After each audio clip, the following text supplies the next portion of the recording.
Olá! Então, os temas propostos vocês escolheram o que é brainstorming e vocês escolheram a forma de vídeo. Então, estou fazendo esse vídeo para cumprir a minha promessa com vocês. Tenho certeza que muitos de vocês não fazem ideia do que eu vou falar agora, né? Bom, eu trabalho como psicoterapeuta, como psicóloga há 25 anos e como psicoterapeuta também. E no decorrer de toda a minha jornada, a gente vai buscando se aprimorar. Quando eu me formei, eu trabalhava com uma linha teórica chamada Reichiana, em que essa linha teórica compreende, né, que tudo que nós vivemos não vai ficar apenas no nosso pensamento ou nas nossas memórias cognitivas, mas no nosso corpo. E isso vai formando, se essas experiências são dolorosas, são difíceis, vai formando bloqueios. Bom, eu já tinha essa compreensão de que aquilo que nós vivemos, nossos traumas, vão deixar marcas também no nosso corpo. Depois disso, eu sempre gostei muito também de neurociência, eu descobri o EMDR, que a gente pode falar numa próxima vez. Através do EMDR, depois que eu fiz a formação de EMDR, eu conheci o brainstorming.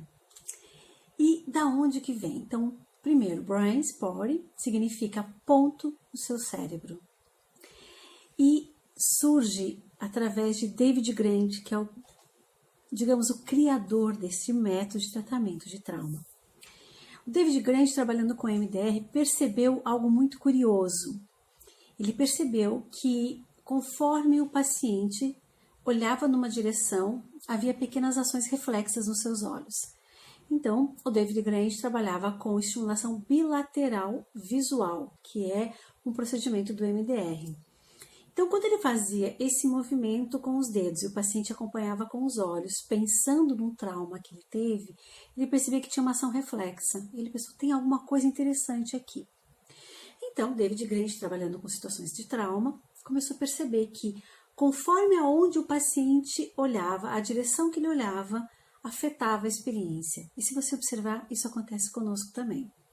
Tanto que muitas vezes, conforme a gente está olhando para um lugar, a gente vai ter uma reação, uma sensação diferente. Eu estou aqui falando com vocês. Se de repente eu olho para o lado e eu forço o olhar para o lado, eu vou ter uma sensação. E eu volto para cá. Se eu olhar para o outro lado, eu também vou ter uma sensação corporal. Que para alguns pode parecer sutil e para outros vai ser mais intensa, dependendo da história de vida de cada um. Porque a nossa configuração mental é única, porque as suas experiências só você viveu. Então, David Grant descobriu que o paciente tendo uma situação, uma dificuldade, um problema, ele pode identificar o quanto isso incomoda ele, numa escala de 0 a 10, sendo 0 nada de incômodo e 10 é o máximo. E aí, usando o que a gente chama, eu não tenho ela aqui agora, que está no meu consultório, é como se fosse aquelas anteninhas, sabe, que você puxa? Então, a gente vai pedindo para o paciente olhar na ponta da antena e vai fazendo este movimento e o paciente vai acompanhando com os olhos, pensando naquilo que ele tem dificuldade, naquilo que ele deseja superar. Na medida que ele vai olhando, nós terapeutas vamos observando, nós psicoterapeutas, que só pode trabalhar com brainstorming, quem for psicólogo ou psiquiatra, né, que tenha formação em psicoterapia, a gente vai observando a reação que o paciente vai tendo, a respiração, as reações reflexas, e o paciente também vai procurando perceber. Normalmente a gente começa com o que a gente chama de ponto de recurso.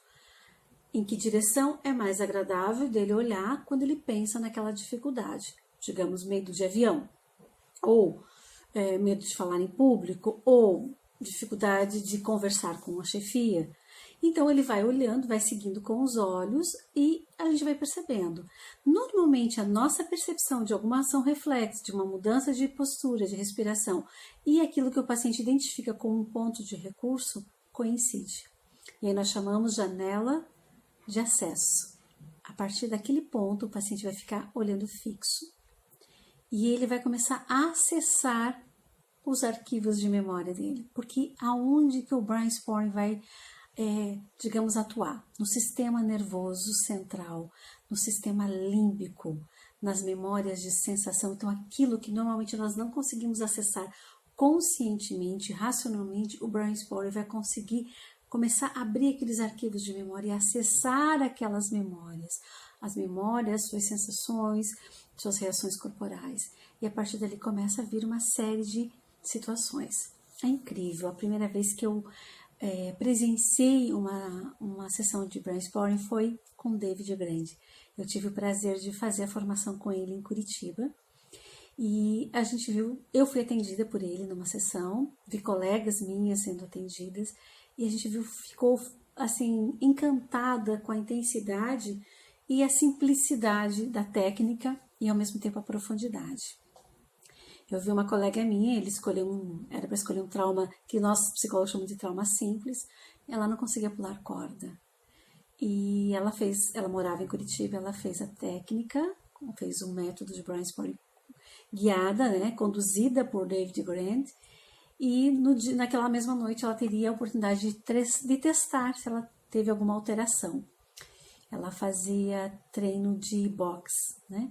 Então, quem treina boxe precisa pular muita corda. Então, ela teria oportunidade. Ela foi para academia à noite e no dia seguinte ela nos contou como foi a experiência. E ela estava encantada porque ela conseguiu pular corda.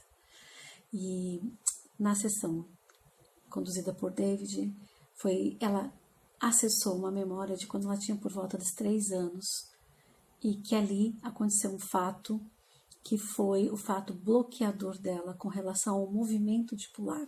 Não tinha nada a ver com corda, tinha a ver com aquele movimento de saltar que ficou bloqueado e ela conseguiu pular. Então, a técnica do brainstorming é fantástica. Normalmente a gente trabalha aliado com estimulação bilateral. O som bilateral, o paciente fica com fone de ouvido, o som vai tocando bilateralmente e a gente vai buscar esse acesso às redes neurológicas pertinentes àquele problema. Aonde nós olhamos afeta a nossa experiência. É uma fala do David Grant.